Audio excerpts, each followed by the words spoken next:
So next is acid rain that I have told you, which occur when the rainwater containing the dissolved oxide of nitrogen and the sulfur get mixed up, which is formed the acid rain, which is harmful, both acidic and the corrosive in nature, cause the metallic structures corrosion, and react with the limestone and the marble and make them yellowish in color. That what we have discussed, when the nitrogen oxide and the sulfur oxide will combine with water, these acids are produced, that is nitric and sulfuric acid.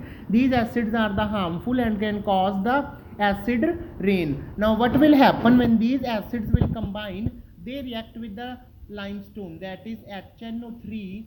Nitric acid can react with the limestone or marble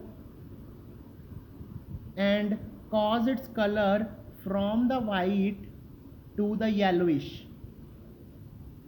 So that's why the color of the Taj Mahal or monument is turning yellow due to the reaction when the marble get corroded and lose its shine.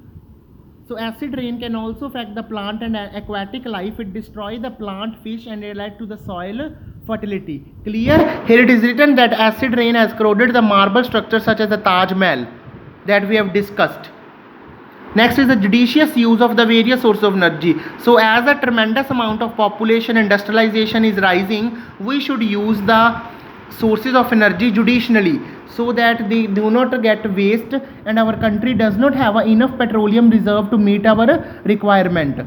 So 2/3 of our petroleum requirement are met by the import from the other countries.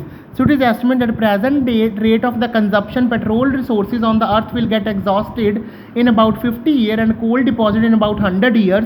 So that's why the depletion of the non-renewable sources of energy is known as energy crisis. So if we want to prevent us from the energy crisis to our future generations also and ourselves also, so we should have the following suggestions. We should slow down the use of the conventional fuels such as coal, petroleum, natural gas. We encourage the renewable source of energy like the sunlight, hydro energy, and we should use more fuel efficient machines, and we use a smokeless improved chullas, stoves or the burners, so that we can use less amount of these resources and we can prevent ourselves from the energy crisis. Clear?